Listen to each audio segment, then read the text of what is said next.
Regarde ton allure misérable. Une provinciale sans envergure comme toi. Est-ce vraiment le lieu pour pleurnicher? Balthazar, mon mari prononça ces mots, avant de me jeter sans la moindre hésitation, le reste de sa coupe de champagne, éventée en plein visage, devant des centaines de personnes. À ses côtés, Madame Éléonore, ma belle-mère croisait les bras, les lèvres pincées dans un rictus méprisant. Foula à la porte. Cette famille n'a pas vocation à héberger une poule stérile incapable de pondre. 10 années de ma jeunesse balayées par une humiliation d'une cruauté indicible. Mais je n'étais pas faible. J'essuyais les gouttes de champagne qui coulaient sur mes joues. J'esquissais un sourire acéré. Puis, je sortis mon téléphone pour passer un appel qui allait leur faire regretter cet instant pour le restant de leur jour. Cher lecteur, quelle méthode une épouse bafouée a-t-elle utilisée pour forcer un mari traître et sa mère à se mettre à genoux et à payer les conséquences de leurs actes? Plongeons ensemble dans cette histoire. N'oubliez pas d'aimer, de laisser un commentaire et de vous abonner à notre chaîne de chroniques de vie pour nous soutenir. Ce soir-là, le grand hall de l'hôtel de Vendôme, un palace 5 étoiles au cœur de Paris, paraissait encore plus majestueux et opulent que d'ordinaire.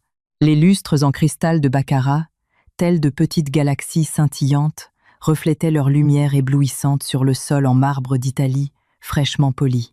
La douce mélodie d'un quatuor à cordes se mêlait au tintement des flûtes de champagne. L'atmosphère de la salle était saturée de luxe d'euphorie et de ce parfum subtil qui mêle le pouvoir au succès. Je me tenais dans un coin en retrait mal éclairé, près du buffet des rafraîchissements, observant silencieusement l'homme qui monopolisait toute l'attention. C'était Balthazar, mon mari.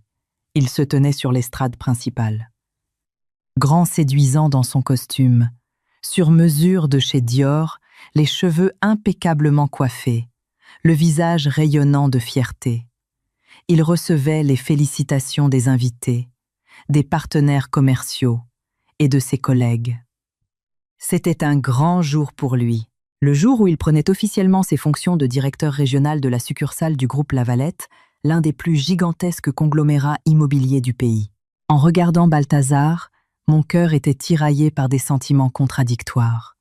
Il y avait une pointe de fierté de voir l'homme que j'avais choisi réussir. Une once de satisfaction de savoir que tous mes efforts avaient porté leurs fruits. Mais au fond de moi, il y avait une douleur incommensurable pour moi-même.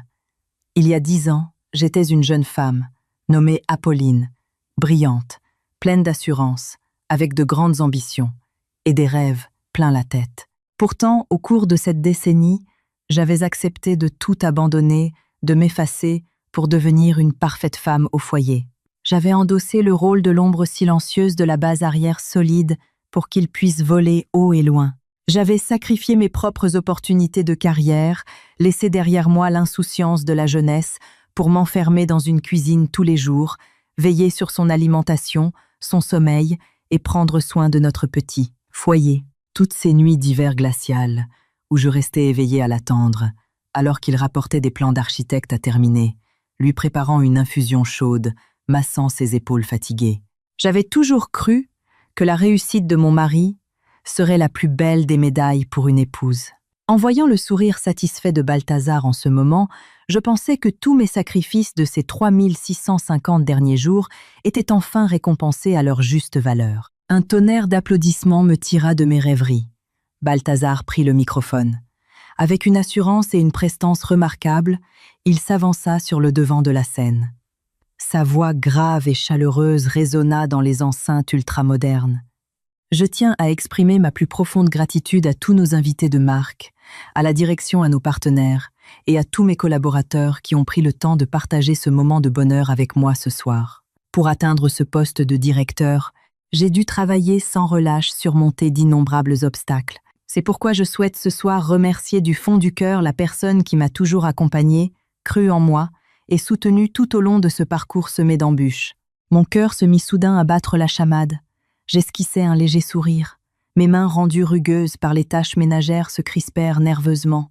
Je m'étais préparée à recevoir ces mots doux, ces remerciements que j'estimais m'être dus à moi, son épouse dévouée. Je me disais que les larmes de tristesse et les insultes de ma belle-mère, que j'avais ravalées toutes ces années, allait enfin être effacée par le passé. Mais non. Ce qui suivit fut un véritable seau d'eau glacée jeté en plein visage, réduisant toutes mes illusions en miettes. Balthazar remercia chaleureusement le conseil d'administration du groupe Lavalette pour sa confiance. Il remercia ses collègues pour leur aide, les investisseurs pour leurs capitaux. Il remercia tout le monde, absolument tout le monde, mais il n'y eut pas un seul mot, pas une seule syllabe pour prononcer mon nom. L'épouse qui avait lutté à ses côtés pendant 10 ans dans la joie et la douleur semblait n'avoir jamais existé dans sa mémoire en cet instant de gloire. Le sourire sur mes lèvres se figea lentement. Un sentiment de vide et de froid glacial commença à s'insinuer dans chaque recoin de mon cœur. Je fermais les yeux, tentant de me consoler, en me disant qu'il s'agissait d'un environnement professionnel et qu'il devait privilégier les convenances d'affaires avant la famille. Mais le pire, ce qui allait détruire le reste de ma confiance et de ma dignité, n'avait pas encore commencé. Balthazar se racla la gorge. Son regard se fit soudain tendre et plein de désir en se tournant vers le premier rang. « Et ce soir, en ce moment crucial, il y a une personne extrêmement spéciale que je me dois de mentionner, » déclara Balthazar d'une voix forte dans le micro. Chacun de ces mots résonnait dans la salle majestueuse. Une personne qui a toujours été pour moi une source d'inspiration inépuisable, ma plus grande motivation à me battre chaque jour. Cette femme m'a fait comprendre ce qu'était le véritable amour, la compréhension et le partage dans les moments de doute. Tu as toujours été silencieusement à mes côtés, te moquant des ragots, me donnant de la force par ta douceur et ton intelligence. Mon succès d'aujourd'hui, ma gloire t'appartiennent, pour moitié. Mélissandre monte me rejoindre. La salle entière fut parcourue d'un murmure d'excitation, les chuchotements bourdonnant comme un essaim d'abeilles. Je restais pétrifié, foudroyé. Mes oreilles sifflaient, mon esprit était vide. Qui était Mélissandre? Depuis la rangée des invités d'honneur, une jeune femme à la silhouette élancée, vêtue d'une robe de soirée en soie rouge incendiaire, se leva avec une moue faussement timide. Son maquillage était méticuleux, pointu, arrogant, reflétant l'image d'une petite princesse gâtée. Tous les regards convergèrent vers elle. Chaque pas de Mélissandre était gracieux et assuré comme une reine marchant vers son trône. Elle gravit les marches recouvertes de moquettes rouges, se dirigeant droit vers mon mari. Et là, devant des centaines de personnes, sous les crépitements incessants des flashs des photographes, Balthazar ouvrit les bras sans la moindre hésitation et l'accueillit contre lui. Il saisit fermement la main de Mélissandre, aux ongles manucurés, la levant bien haut, comme pour annoncer fièrement au monde entier quel était son trésor inestimable. Mon cœur eut l'impression d'être broyé par une main invisible. La douleur m'empêchait de respirer. Tout autour de moi se mit à tourner, devenant flou. La musique, les applaudissements sporadiques, les messes basses des invités, tout s'éloigna. Dans mes yeux, il n'y avait plus que ces deux personnes sur la scène, paraissant si complices et rayonnantes sous la lumière des projecteurs. Pendant ce temps, moi son épouse légitime, celle qui avait sué sang et eau pour qu'il atteigne ce sommet. J'étais recroquevillée dans un coin sombre. Je portais une robe usée datant de l'année précédente. Mes cheveux étaient grossièrement attachés en chignon. J'avais l'air si pathétique, si inutile, une vulgaire blague aux yeux du monde. Je ne sais pas d'où j'ai tiré ma force ou peu, était-ce le sentiment d'humiliation refoulé depuis si longtemps qui venait de briser toutes mes barrières.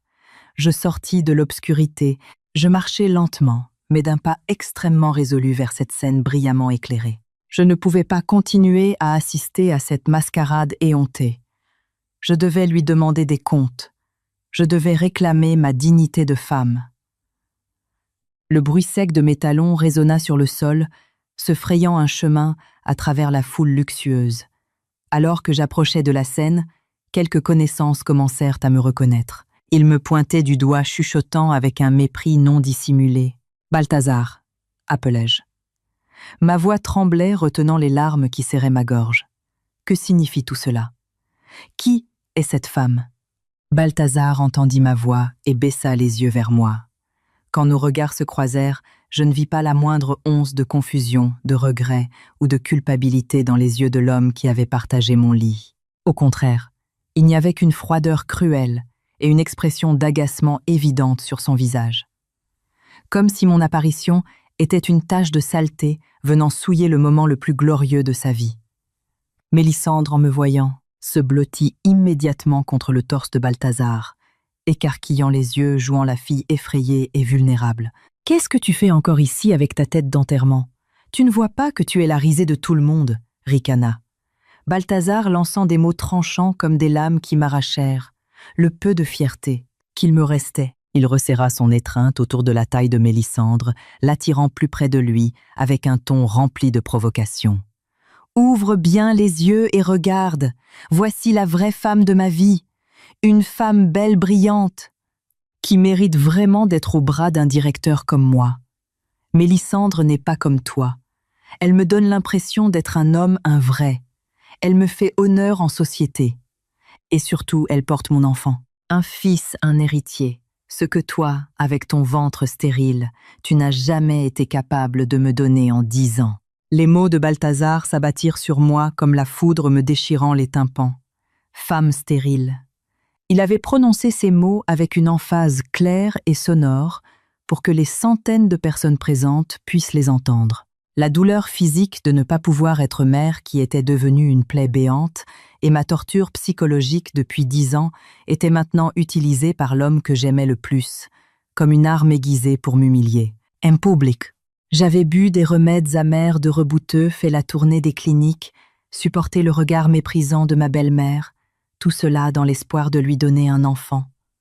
Et maintenant, il piétinait cette douleur sans pitié. « Et moi alors ?»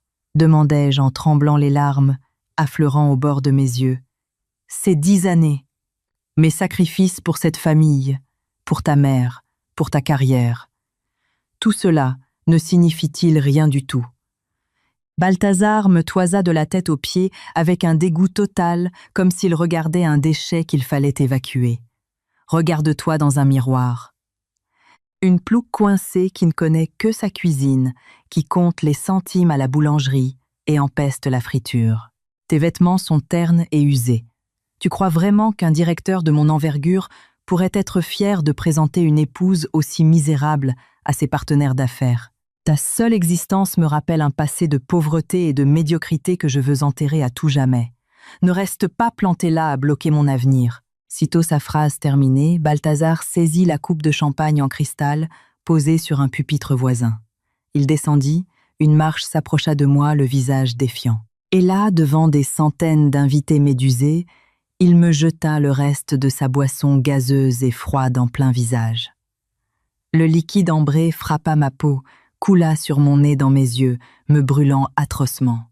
Le champagne s'infiltra dans mes cheveux, que j'avais eu tant de mal à coiffer moi-même. Trempant ma robe achetée dans une friperie du Marais, avec l'argent des courses économisées pendant 1 mois, juste pour être présentable le jour de gloire de mon mari. Le froid du liquide sur ma peau n'était rien comparé au froid qui gelait mon cœur en cet instant. C'était le summum de l'humiliation, un piétinement cruel de la dignité humaine. Femme inutile, je demande le divorce. Fais tes valises et dégage de ma vie ce soir même, grogna Balthazar avec férocité, avant de jeter le verre en cristal au sol qui se brisa en 1000 morceaux. Le bruit sec du verre brisé résonna dans le silence absolu. Il ressemblait au bruit de mon cœur qui venait d'exploser. Le vaste hall s'était tu. Les centaines de personnes des invités de la haute société aux serveurs retenaient leur souffle tétanisé par la scène d'une cruauté inouïe qui venait de se dérouler sous leurs yeux. Personne n'osa intervenir. Personne ne s'avança pour prendre ma défense. Ils reculèrent, simplement formant un cercle autour de moi, me dévisageant avec toutes sortes d'expressions, de la curiosité, de la pitié et même un regard satisfait chez ceux qui me dédaignaient. Je restais immobile, telle une statue de pierre oubliée au milieu de la foule. Les gouttes de champagne tombaient de mon menton vers mon cou collantes et froides. La honte s'infiltrait jusqu'au plus profond de mes cellules, déchirant mon âme avec violence. N'importe quelle femme normale dans cette situation aurait hurlé à la mort, aurait sauté à la gorge de ce mari ordurier et de sa maîtresse, ou se serait enfuie en cachant son visage écrasé par la honte. Mais il m'arriva une chose étrange dans ce moment des plus sombres. Au milieu du désespoir et de la douleur la plus abrupte, je n'eus soudain plus envie de pleurer. Mes glandes lacrymales semblaient avoir été congelées par la cruauté et l'indifférence de Balthazar. La souffrance à son paroxysme se transforma subitement en un calme froid et terrifiant. Le rideau des illusions sur la famille harmonieuse, sur le mari, reconnaissant des sacrifices de sa femme, venait de s'effondrer définitivement. Celui qui se tenait devant moi n'était plus l'homme que j'avais aimé, mais un traître ingrat. Un arriviste qui avait vendu sa dignité pour un luxe illusoire. J'ouvris lentement mon sac à main usée et avec un flegme absolu, j'en sortis un mouchoir blanc. Je levai calmement la main pour essuyer mon visage poisseux, essuyant du même coup les toutes dernières traces d'affection que je pouvais ressentir pour cette ordure. Je relevai lentement la tête, repoussai mes cheveux humides en arrière, me tins bien droite et plantai mon regard dans celui de Balthazar et de Mélisandre. Mes yeux ne recélaient plus la moindre once de douleur, de supplication ou de faiblesse. Ils étaient profonds, calmes et glacials, comme un lac en plein hiver. Je me dépouillais silencieusement de l'image de l'épouse soumise et patiente, me débarrassant de cette carapace de vulnérabilité que je portais depuis 10 ans devant ces centaines d'yeux avides de scandale. Je plongeai la main dans ma poche et en sortis un smartphone dernier cri. Dans un silence de mort, je composais une série de numéros extrêmement familiers, une ligne ultra sécurisée. Il n'y eut qu'une seule sonnerie. À l'autre bout du fil, quelqu'un décrocha instantanément. « Gaspard » demandai-je. Ma voix était claire, tranchante, pleine d'autorité, sans le moindre tremblement, sans l'ombre d'un sanglot. À l'autre bout, la voix grave et respectueuse d'un homme d'âge mûr résonna. « Oui, c'est moi.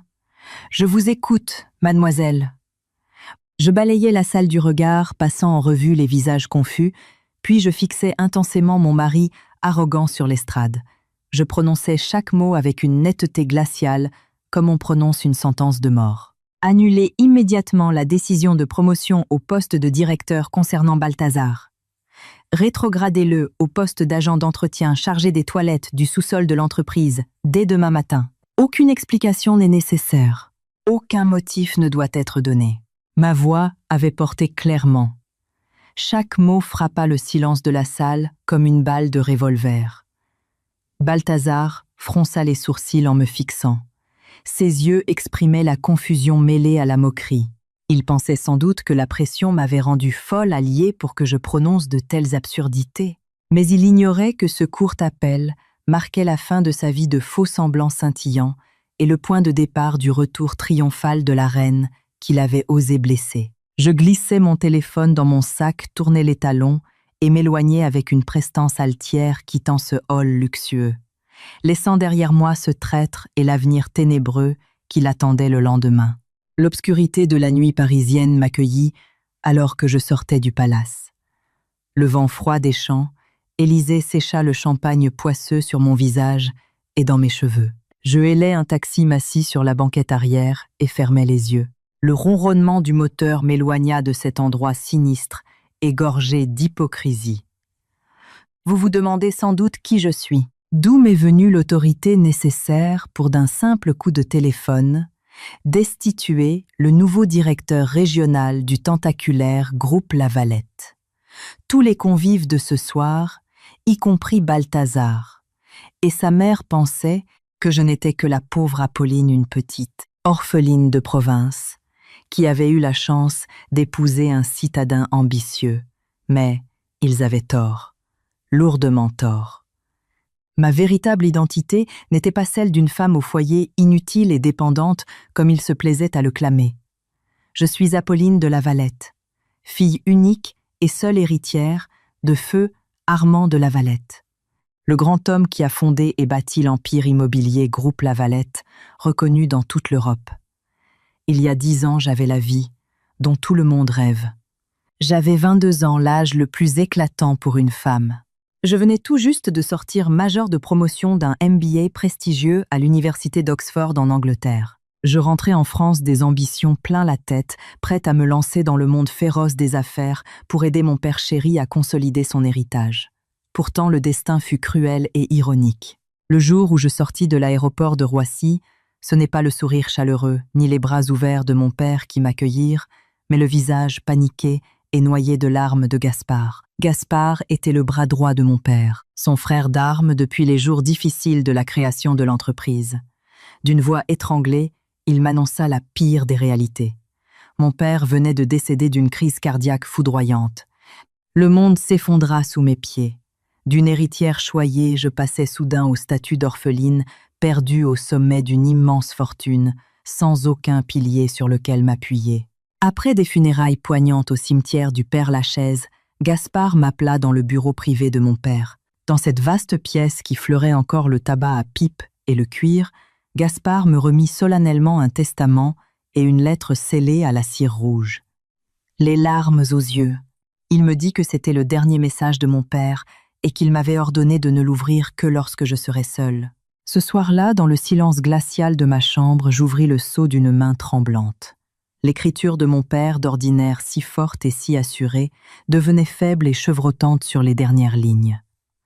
Il écrivait qu'il savait que son cœur ne lui laisserait plus beaucoup de temps. Il était contraint de laisser sa petite fille seule dans ce monde.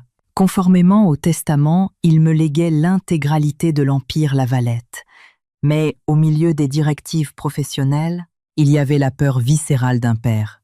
Mon père redoutait que cette immense fortune, que ce pouvoir absolu, ne devienne une arme à double tranchant qui détruirait ma vie. Il écrivait avoir passé toute son existence dans le milieu des affaires, avoir vu trop de tragédies familiales des frères et des époux, s'entretuer pour des parts de marché et des châteaux. Mon père connaissait la noirceur de l'âme humaine face à la magie de l'argent. Il avait peur que ceux qui s'approcheraient de moi ne le fassent que par cupidité, sans la moindre sincérité. Il ne voulait pas que sa fille innocente vive dans la paranoïa. Qu'elle étreigne une fortune glaciale au sommet de la gloire, sans connaître le véritable amour dans les moments difficiles. C'est pourquoi, avec tout son amour et sa bienveillance, il avait conçu une épreuve redoutable pour moi. Il me demandait de dissimuler immédiatement ma véritable identité pendant exactement 10 ans.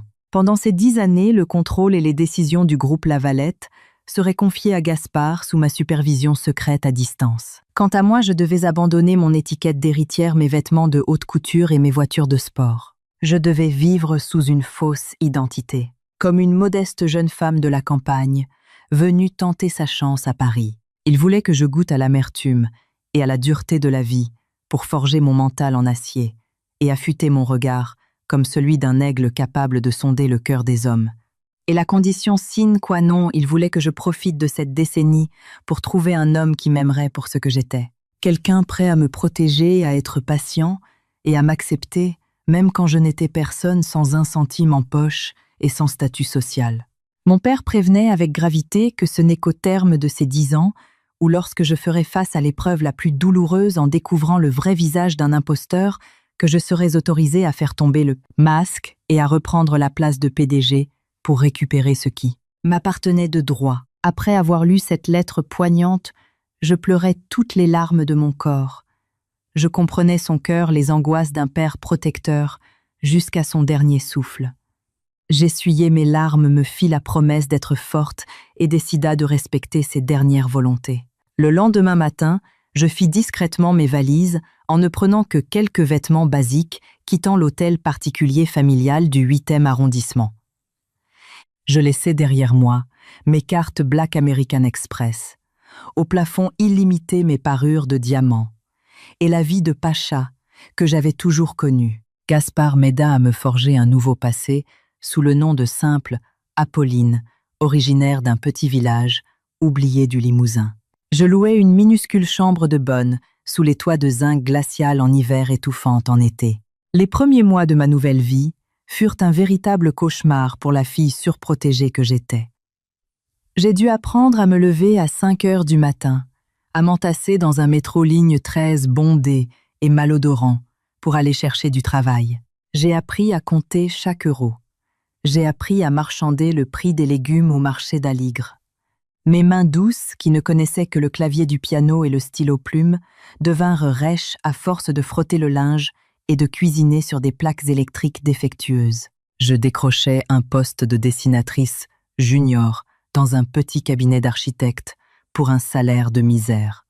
Les nuits où je ne trouvais pas le sommeil à cause du froid, mes larmes mouillaient mon oreiller. Mais je n'ai jamais abandonné. Je me répétais que je devais tenir bon pour réussir l'épreuve de mon père. C'est au milieu de ces jours difficiles et solitaires que j'ai rencontré Balthazar. À l'époque, il n'était qu'un jeune homme d'une vingtaine d'années, fraîchement diplômé, plein de fougue mais sans le sou. Il travaillait comme commercial dans une petite entreprise de matériaux de construction. Nous nous sommes rencontrés par hasard lors d'une averse diluvienne, alors que nous nous abrissions sous l'auvent d'une boulangerie. Son regard sincère, son sourire chaleureux, l'attention qu'il a eue en partageant son parapluie avec moi, firent chavirer mon cœur solitaire. Après cela, Balthazar a commencé à me courtiser avec assiduité. Il ne méprisait pas mes origines prétendument modestes, ni ma chambre de bonne vétuste. Il venait me chercher sur son vieux scooter, m'emmenant flâner sur les quais de Seine, manger des crêpes, bon marché, boire un café au comptoir. Il m'offrait de petits cadeaux sans valeur marchande, mais immensément précieux, pour moi, assoiffé d'affection, parfois une barrette en plastique, parfois un pain au chocolat encore chaud dans le froid piquant de l'hiver. Il me regardait dans les yeux en jurant de travailler nuit et jour pour m'offrir un foyer chaleureux, pour que je n'aie plus jamais à souffrir de la précarité. Le cœur fragile d'une jeune fille en mal d'amour m'a rendu aveugle. J'ai cru aveuglément à ces belles paroles. Je pensais avoir véritablement trouvé le grand amour. Je me disais que mon père de là-haut pouvait enfin sourire soulagé que sa petite fille ait passé l'épreuve des 10 ans avec brio, en trouvant un homme qui m'aimait moi, et non l'Empire Lavalette. Nous nous sommes mariés après 2 ans de relation. Un mariage civil modeste, presque pauvre. Pas de robe de créateur sertie de cristaux. Pas de réception au Ritz. Pas de limousine avec chauffeur.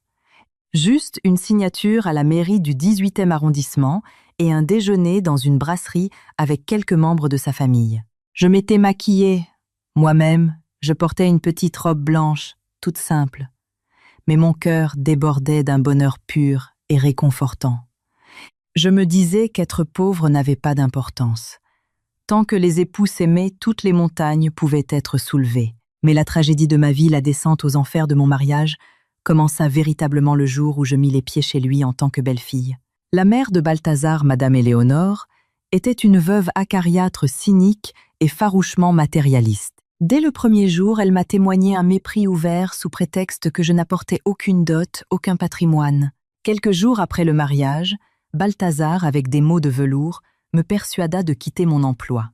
Il prétendait que sa carrière nécessitait une concentration extrême et qu'il avait besoin de moi à la maison pour préparer les repas, gérer le logis et m'occuper de sa mère afin qu'il puisse se consacrer corps et âme à son ascension professionnelle. Par amour aveugle, je consentis à sacrifier ma jeunesse. J'enfermais mon diplôme d'Oxford au fond d'une armoire. Je brisais mes propres ailes, me transformant en bonne à tout faire gratuite pour mon propre foyer. De l'aube jusque tard dans la nuit, je me noyais dans une montagne de corvées interminables. Je faisais les courses, je préparais les repas, je nettoyais l'appartement jusqu'à ce qu'il brille. Je massais Madame Éléonore à chaque fois qu'elle feignait un rhume. Elle cherchait sans cesse la petite bête, critiquant l'assaisonnement de mon bœuf bourguignon ou la façon dont je pliais les chemises. Elle n'hésitait pas à m'injurier, m'appelant la Pecnaude. L'oiseau de mauvais augure qui avait eu la chance inouïe de mettre le grappin sur son fils adoré. Chaque fois qu'elle crachait son venin, je mordais mes lèvres et je me taisais. Je ravalais mes larmes amères, supportant l'injustice uniquement pour maintenir l'illusion de notre foyer fragile. Car j'étais assez naïve pour croire qu'à force de sacrifices sincères, la pierre finirait par fleurir, que ma belle-mère et mon mari reconnaîtraient ma dévotion. Mais j'avais tort, tellement tort. 10 ans, les plus belles années d'une femme évaporées dans les larmes et la patience. Ce que j'ai récolté ce soir n'était pas la fleur du bonheur, mais un coup de poignard fatal en plein cœur, remuant le couteau dans la plaie de mon infertilité. Ce soir marquait d'ailleurs l'anniversaire exact des 10 ans de la mort de mon père. L'échéance de l'épreuve testamentaire était officiellement arrivée à son terme. J'avais pourtant prévu un plan romantique. Je comptais, après cette fête de promotion, lui révéler toute la vérité sur mon identité. Je voulais lui remettre les clés de l'Empire, Lavalette, en guise de récompense inestimable pour son amour et ses efforts durant la décennie écoulée. Mais le destin a un humour macabre. Il avait orchestré une pièce de théâtre d'une cruauté inouïe pour me réveiller de mon rêve. En cette nuit, sa nuit la plus glorieuse, la nature abjecte cupide, insensible et cruelle de mon mari m'a été révélée dans toute sa laideur. Le taxi s'arrêta lentement devant la grille d'un immeuble HLM lugubre de la banlieue parisienne. Je payai le chauffeur avec un calme olympien et descendis. L'ourlet de ma robe encore trempée de champagne me collait aux jambes, me faisant légèrement frissonner dans la nuit fraîche. Debout, sur le trottoir désert, je regardais le ciel noir, dépourvu d'étoiles, et j'esquissais un sourire amer. Papa, à la fin, tu avais raison, absolument raison. Le cœur humain est la chose la plus abyssale et terrifiante au monde. Son épreuve m'avait lavé de ma naïveté, m'aidant à voir les masques immondes de ceux qui se prétendaient ma famille. 10 ans de patience à l'état d'ombre, c'était plus qu'assez. J'avais payé la dette de mon aveuglement de jeunesse. Demain, au lever du soleil, je m'extirperai de la fange. Je redeviendrai Apolline de la Valette, la souveraine absolue du groupe. J'utiliserai mon esprit froid et stratégique pour faire goûter à ceux qui m'avaient humilié et piétiné les abysses de la souffrance en leur faisant payer le prix fort de leur trahison ignoble. Je traînais mes pas lourds dans les escaliers mal éclairés de ce vieil immeuble de banlieue. Pendant 10 ans, j'avais appelé cet endroit ma maison, mais ce n'était qu'une prison. La souffrance la plus profonde ne venait pas seulement du verre jeté à mon visage ce soir, mais s'était accumulée jour après jour en vivant avec Madame Éléonore, une belle-mère d'une méchanceté maladive. Depuis que j'étais entrée dans sa famille, elle ne m'avait jamais considéré comme un être humain. À ses yeux, j'étais une machine à laver sur pattes. Chaque matin dans le noir, je devais me lever, allumer le vieux réchaud à gaz, faire bouillir de l'eau en me brûlant pour préparer son petit déjeuner.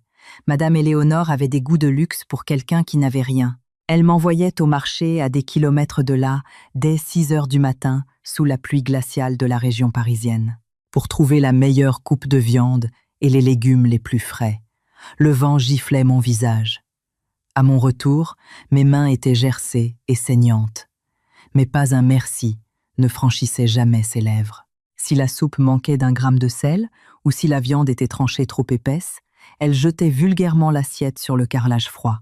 Elle mettait les poings sur les hanches, me hurlant que je n'étais qu'une bâtarde mal élevée, une campagnarde maladroite qui vivait au crochet de son fils.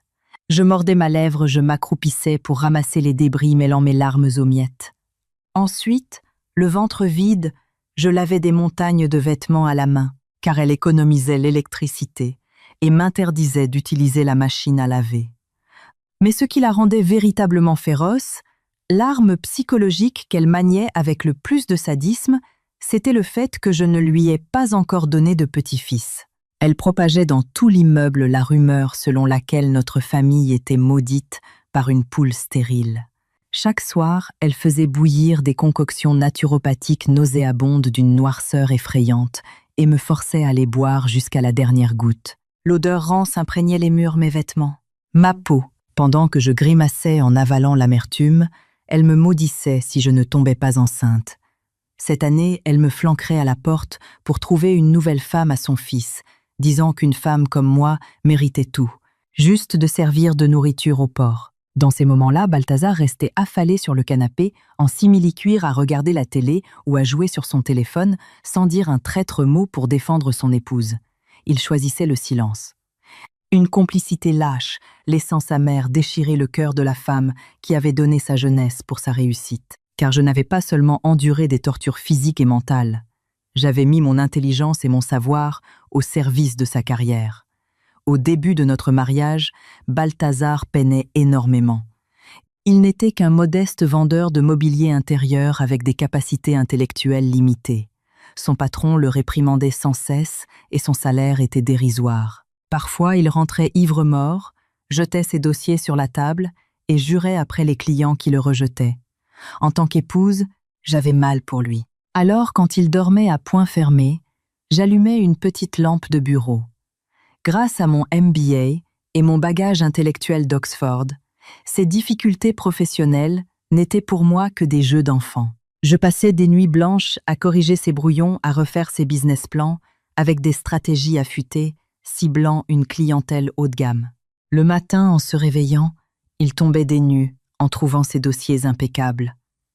Au début, il me remerciait avec gêne, promettant de me couvrir d'or quand il réussirait. Mais peu à peu, c'est devenu un dû, une obligation maritale.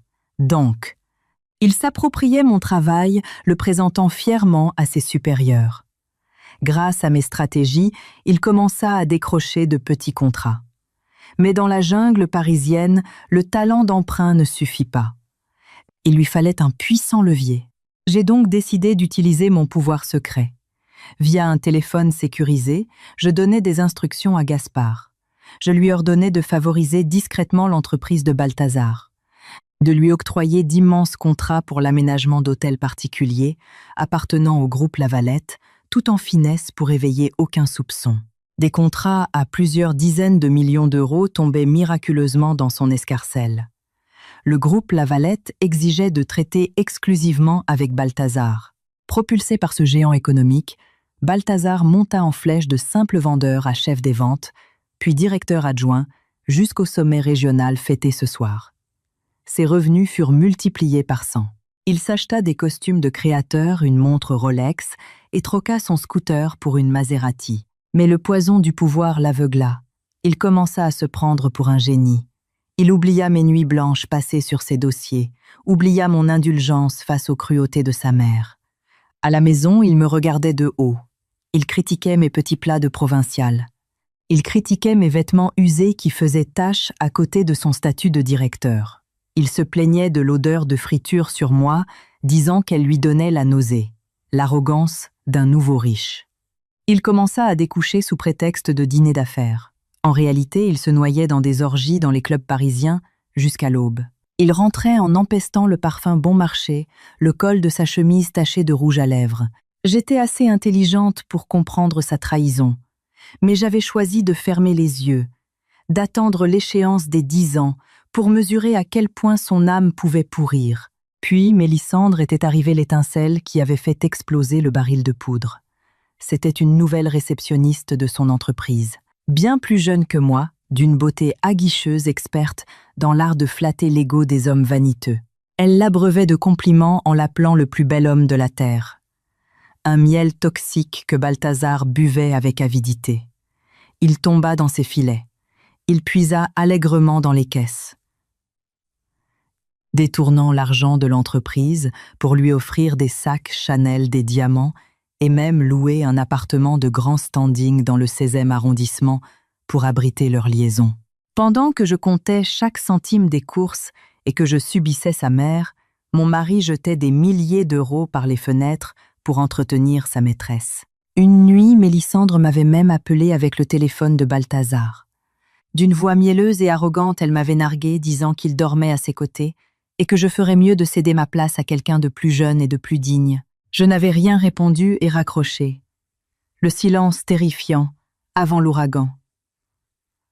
Le comble de l'impudence fut atteint quand elle annonça sa grossesse certifiant, échographie de clinique privée, à l'appui que c'était un garçon. Pour Balthazar et Madame Éléonore, c'était le Saint Graal. Mélissandre fut propulsée du rang de Catin à celui de reine choyée. Quant à moi, l'épouse légitime stérile, j'étais devenue l'obstacle à abattre. Voilà la vraie raison pour laquelle il avait orchestré cette scène de cruauté pure lors de sa soirée de promotion. Il voulait que la pression mondaine m'oblige à quitter notre foyer tête basse. En entrant dans l'appartement froid et lugubre, je regardais les vieux meubles que je lustrais chaque jour. L'endroit m'inspirait désormais un dégoût viscéral. Je filai dans la chambre et tirai ma valise cabossée de sous le lit. Je n'emportais rien qui appartenait à cette famille pouilleuse. Je retirai ma fine alliance en or de mon annulaire et la jetai froidement sur la commode poussiéreuse. C'était la rupture totale. Je m'approchai de l'armoire en chêne, cadenassée dans le coin, ouvris le vieux verrou rouillé et sortis avec précaution mon diplôme de MBA d'Oxford. Je pris également quelques vieux carnets de croquis remplis de mes véritables idées de design et le smartphone ultra sécurisé que Gaspard m'avait fourni. En regardant mon diplôme intact, le coin de mes lèvres se releva en un sourire de prédatrice, un sourire à glacer le sang. Le rôle de l'épouse faible et soumise était terminé. Balthazar pensait m'avoir piétiné et relégué aux oubliettes pour savourer son ascension sociale. Mais il ignorait que le fauteuil de directeur dont il s'enorgueillissait n'était qu'un misérable jouet en bois que je lui avais charitablement prêté. L'argent, les contrats, tout était dans le creux de ma main.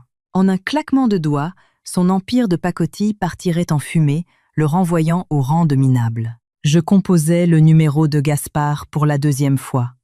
Ma voix pleine d'autorité résonna. « Gaspard, tous les contrats en cours avec l'entreprise de Balthazar. » Donnez l'ordre au conseil d'administration de les résilier sur le champ. Motif violation grave de l'éthique des affaires. Pas un centime d'indemnité. De plus, faites déposer sur son bureau avant 8 heures demain matin la notification officielle de sa rétrogradation au poste d'agent d'entretien des sanitaires. Demandez au DRH de s'assurer qu'il soit humilié publiquement devant tout le personnel pour qu'il goûte à ce qu'il m'a fait subir. Gaspard répondit par un « bien reçu enthousiaste ». On sentait dans sa voix une satisfaction féroce de voir que la douce petite héritière était devenue une femme redoutable et implacable digne de son père. Je raccrochai en poignée ma valise et sortis. Le claquement de la porte verrouilla 10 ans d'amertume, ouvrant un chapitre glorieux et vengeur pour ceux qui m'avaient trahi. Le lendemain matin, le soleil parisien inondait l'appartement luxueux du 16e arrondissement que Balthazar louait avec l'argent volé. Il ouvrit les yeux, s'étirant avec une complaisance inouïe. Il venait de vivre la plus belle nuit de sa vie. Nommé directeur pavanant avec sa maîtresse, il s'était magistralement débarrassé de sa femme plouc.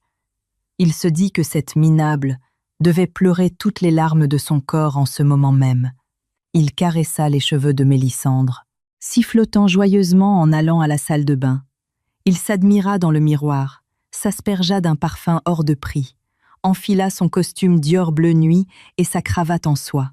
Aujourd'hui, il allait faire sa première entrée triomphale dans sa succursale de la Défense. Il fallait qu'il en impose pour terroriser ses subordonnés. Dans la cuisine ultramoderne, Madame Éléonore préparait un petit déjeuner copieux. En voyant son fils si élégant, elle s'extasia. Elle déclara que la poule stérile avait débarrassé le plancher et que la maison allait bientôt accueillir une belle fille jeune et fertile pour lui donner un héritier. Balthazar sirota son café torréfié, se voyant déjà virer ceux qui lui tenaient tête et promouvoir ses laquais. Il prit son attaché, Casse griffé monta dans sa Maserati et fila vers le quartier d'affaires de la Défense. Arrivé devant la tour de verre, il lança un regard condescendant au vieux gardien et gara son bolide sur la place direction. Il marcha d'un pas conquérant vers le hall principal. Dans sa tête, il imaginait une haie d'honneur, des applaudissements, des bouquets de fleurs et des regards envieux. Il avait même préparé un discours intimidant. Mais lorsque les portes coulissantes s'ouvrirent, le spectacle fut d'une toute autre nature. Pas de fleurs, pas d'applaudissements. Le vaste open space était d'un silence de cimetière. Des dizaines d'employés avaient le nez rivé sur leurs écrans. Personne ne leva la tête. Balthazar fronça les sourcils. Il se racla, la gorge fit résonner ses chaussures italiennes.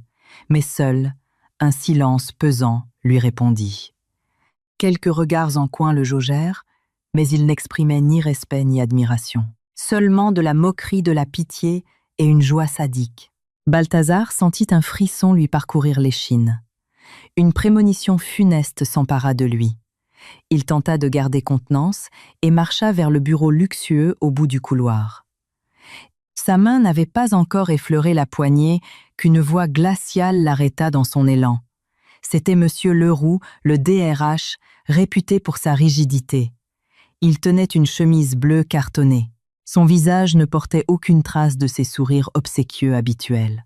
Ses yeux le fixaient avec la froideur accordée aux parias. Leroux lui annonça d'un ton plat qu'il lui était interdit d'entrer dans cette pièce, car elle ne lui appartenait plus. Balthazar resta bouche bée. Il le regarda comme s'il avait perdu la raison. Il aboya qu'il était le nouveau directeur, celui qui avait rapporté des contrats en millions d'euros avec le groupe Lavalette. Il voulut le bousculer, mais Leroux le bloqua net et lui fourra le dossier sous le nez. Leroux lui intima l'ordre de lire attentivement la décision de la direction générale envoyée en urgence à 8 heures pétantes. Balthazar arracha la feuille. Ses yeux parcoururent les caractères en gras et tout son corps se figea. Son visage, autrefois triomphant, devint d'une pâleur cadavérique. La feuille tremblait dans ses mains.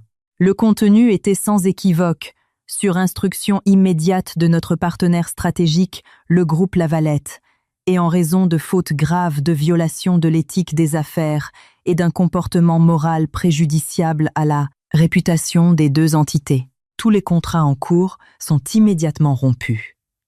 Parallèlement, le conseil d'administration a décidé la révocation immédiate de monsieur Balthazar de ses fonctions de directeur régional et sa rétrogradation avec effet immédiat au poste d'agent d'entretien affecté au nettoyage des sanitaires du sous-sol. Balthazar ne pouvait en croire ses yeux. Agent d'entretien, lui le cadre supérieur. Il froissa le papier, hurlant dans le couloir que c'était de la diffamation, un complot de jaloux. Il exigea de voir le PDG tenta de joindre ses amis haut placés chez Lavalette avec son téléphone. Mais seul un bip monotone résonna à son oreille. Tous les numéros le rejetaient. Les portes qui lui étaient jadis grandes ouvertes venaient de se claquer avec une violence inouïe. Le roux croisa les bras le regardant avec dégoût. Il lui expliqua que Lavalette avait menacé de couler leur boîte s'il ne le sanctionnait pas de la manière la plus exemplaire. Il lui ordonna froidement de rendre les clés de la voiture de fonction son badge d'accès exécutif et de le suivre à la réserve du sous-sol. Agent d'entretien. Ces mots pulvérisèrent l'ego de Balthazar. Il vacilla, s'appuyant contre la vitre. Il voulait démissionner sur le champ pour sauver un semblant de dignité. Mais à cet instant précis, la réalité brutale le frappa de plein fouet. Il venait d'emprunter des millions aux usuriers de la pègre parisienne pour financer l'appartement du 16e, l'achat de la voiture et ses dettes de jeu. S'il perdait son salaire maintenant, les gorilles de la mafia ne lui feraient pas de cadeau. La terreur d'une mort certaine étrangla les mots de démission dans sa gorge. La tête basse, les yeux rougis, il suivit le DRH dans le sous-sol, aveugle et moite. L'odeur d'eau de javel et de renfermé lui souleva l'estomac. Le roux lui balança une combinaison verte usée qui sentait la sueur rance, une paire de bottes en caoutchouc crasseuse, un seau d'eau savonneuse grisâtre et une serpillière miteuse. Il lui ordonna de nettoyer les 15 toilettes du rez-de-chaussée sous peine de mise à pied sans salaire. Tremblant les larmes de l'humiliation coulant sur ses joues, Balthazar retira son costume Dior à 3 000 €, sa cravate en soie, et enfila cette relique dégradante. L'homme d'affaires venait de s'effondrer au fond du caniveau. Traînant son seau comme un boulet, il remonta au rez-de-chaussée. L'open space jadis, son royaume devenait son arène de torture. À son apparition, en tenue d'éboueur, ce fut un brouhaha indescriptible. Les employés éclatèrent de rire, le pointèrent du doigt. Certains qui l'avaient tyrannisé passèrent près de lui, renversant délibérément son seau crasseux avant de lui hurler de nettoyer plus vite. On lui jetait des boulettes de papier en ricanant. Monsieur le directeur des chiottes. Chaque insulte était une aiguille empoisonnée dans son orgueil. Il serrait le manche du balai jusqu'à s'en blanchir les jointures. Les larmes du regret venaient se mêler à l'eau croupie de sa serpillière. Mais son calvaire n'était pas terminé. Vers midi, alors qu'il récurait frénétiquement la cuvette des toilettes pour hommes, des claquements de talons aiguilles précipités résonnèrent. Une femme, moulée dans une robe provocante, fit irruption. C'était Mélisandre. Ne le voyant pas au réveil, elle s'était parée de ses plus beaux atours pour venir parader devant les secrétaires avec un déjeuner d'un traiteur hors de prix. Lorsqu'elle avait demandé où était le bureau de la direction, une employée avait souri avec malice en désignant les toilettes. Mélisandre poussa la porte battante. Le spectacle qui s'offrit à elle la pétrifia. La boîte de caviar lui échappa des mains.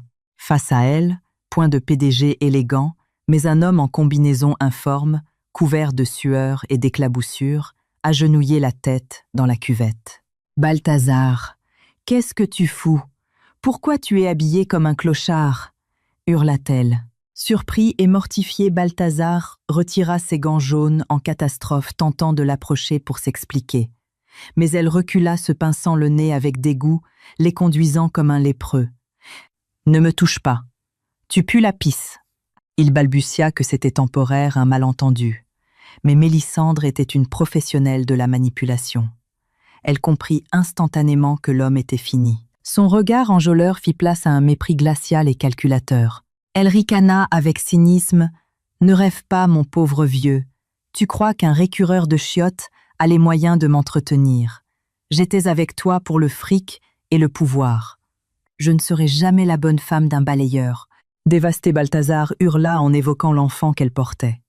Mélissandre éclata d'un rire dément.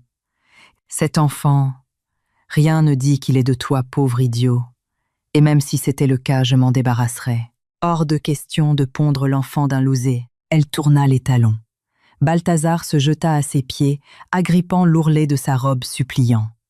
D'un coup de pied impitoyable, elle le repoussa, le faisant glisser dans la flaque d'eau savonneuse. Il s'étala de tout son long le visage dans la boue du sol. Les collègues agglutinés à la porte se tordaient de rire. Alors qu'il gisait dans la fange, un silence surnaturel tomba soudainement sur le hall extérieur. À travers la grande baie vitrée, une scène coupa le souffle de l'assemblée. Une Maybach noire flambant neuve, aux vitres teintées, venait de s'arrêter doucement sur le parvis. La vitre arrière s'abaissa avec un léger bourdonnement.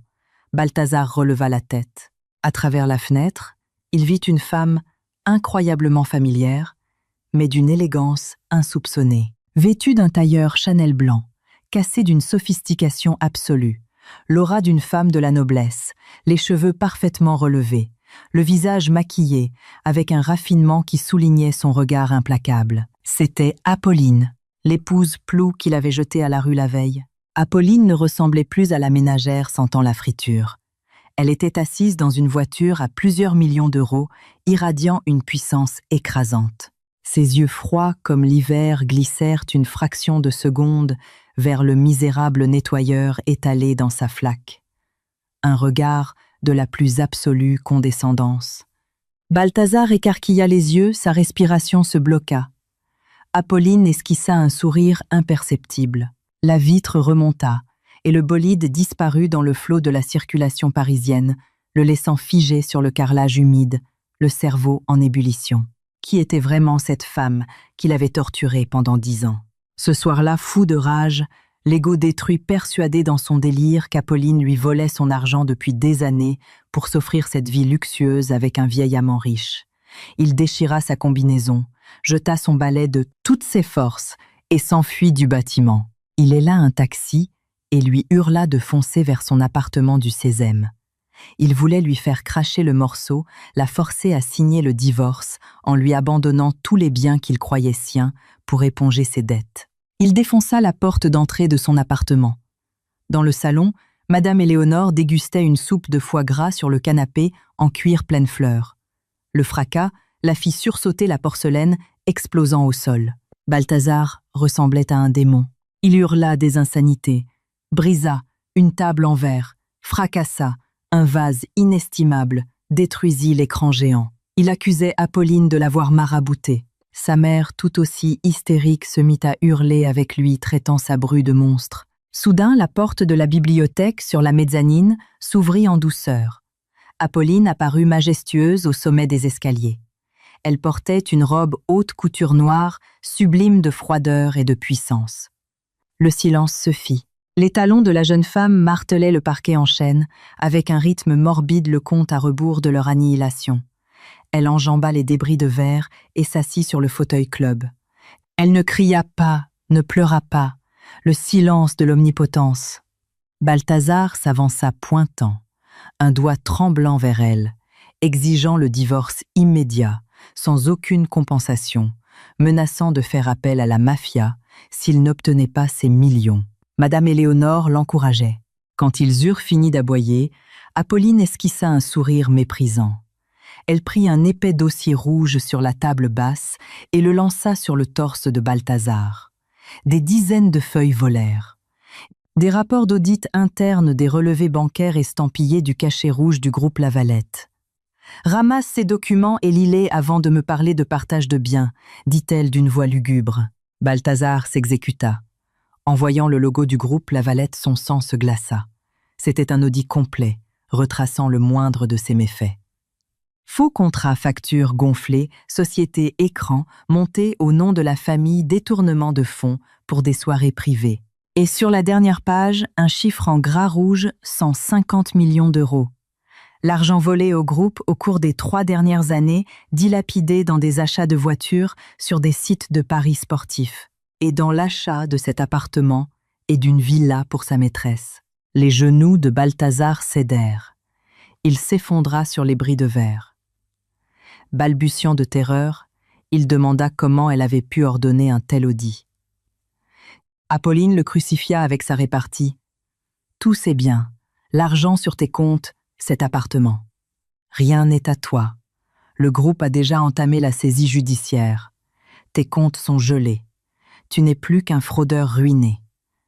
Et si je donne ce dossier à la brigade financière, tu prendras la perpétuité. » À l'évocation de la prison à vie, Balthazar explosa en sanglots. Il rampa dans le verre pilé, le sang souillant le sol, pour s'accrocher à la robe d'Apolline. Il frappait sa tête contre le parquet, implorant sa pitié au nom de leurs 10 ans de mariage. Éléonore, comprenant la ruine totale et la prison, fut prise de panique et s'effondra au sol gémissant de terreur. Apolline les fixa avec des yeux de glace. La vraie tempête ne faisait que commencer. Le lendemain, Madame Éléonore, refusant d'admettre la défaite et croyant qu'Apolline n'était qu'une intrigante couchante avec un vieux directeur du groupe, rassembla sa famille élargie, une dizaine de provinciaux. Cupide. Elle loua un minibus et les amena tous au siège mondial du groupe Lavalette sur l'avenue Kléber pour faire un scandale.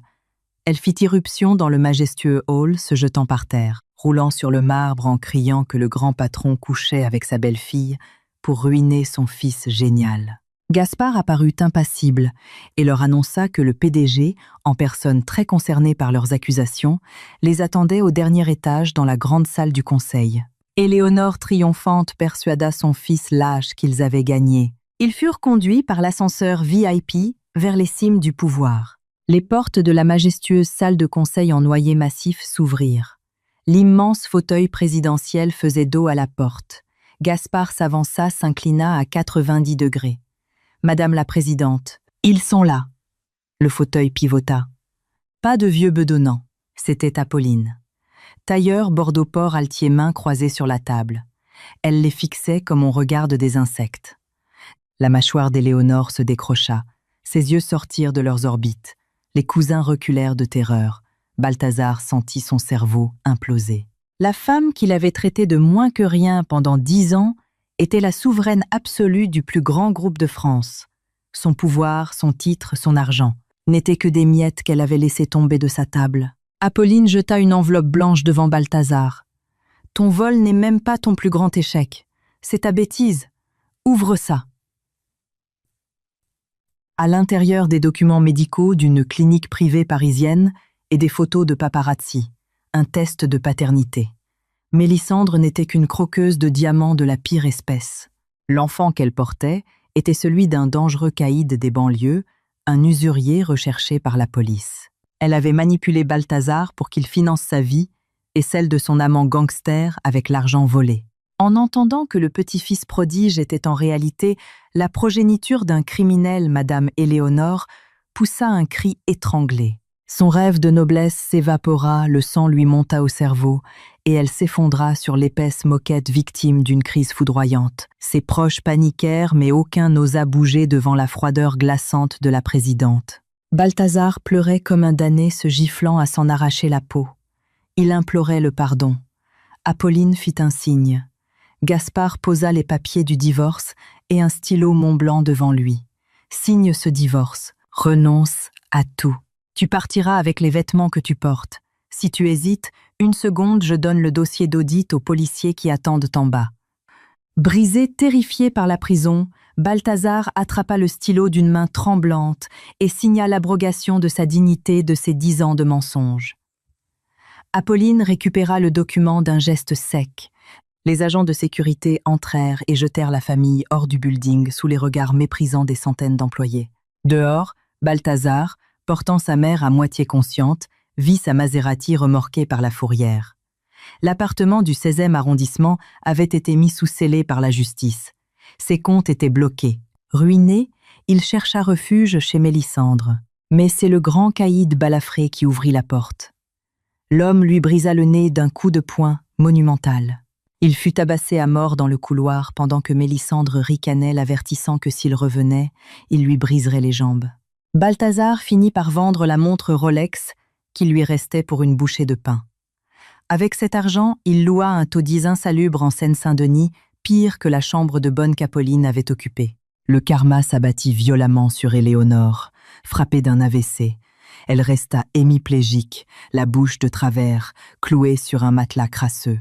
Balthazar, acculé par les usuriers qui le passaient à tabac régulièrement, fut contraint de travailler comme manutentionnaire non déclaré sur des chantiers poussiéreux, ramassant le soir de la ferraille pour survivre. En nettoyant les excréments de sa mère paralytique, il repensait au sacrifice de son ex-femme. Les larmes du regret coulaient sur le ciment brut de sa nouvelle vie, une prison de misère éternelle, sans espoir de rédemption. Pendant que ces traîtres croupissaient dans les bas-fonds de la société Apolline de la Valette, prenait la lumière. Une semaine plus tard, une gigantesque conférence de presse fut organisée. Sous les flashs des journalistes, elle apparut radieuse puissante. Gaspard annonça son identité au monde. En tant que nouvelle PDG du groupe, elle commença par purger l'entreprise, virant tous les incapables et les corrompus. Ses stratégies avant-gardistes firent exploser les profits. Elle fit la une des magazines Les Échos et Forbes France, symbole de la femme d'affaires moderne, implacable et indépendante. Fini la cuisine et la friture, elle négociait des fusions colossales en anglais à Londres et New York et se ressourçait dans de luxueuses villas sur la Côte d'Azur. Aucune épreuve ne pouvait plus l'atteindre. Elle avait brisé sa cage dorée pour voler en toute liberté. Chers auditeurs, l'Odyssée d'Apolline s'achève sur ce triomphe absolu. Le sacrifice d'une femme n'a de valeur que s'il est offert à un homme qui le mérite. Renoncer à son indépendance financière est un jeu dangereux. L'argent, le pouvoir et la concupiscence peuvent gangrener le cœur de n'importe quel homme. Ne devenez jamais l'ombre d'un autre. Gardez votre intelligence, votre carrière, vos propres revenus, car ce sont vos armes les plus puissantes face aux tempêtes de la vie. Vivez comme une rose rouge couverte d'épines. Offrez votre parfum, mais ne laissez personne vous écraser. Forgez votre propre couronne et régnez sur le royaume de votre existence.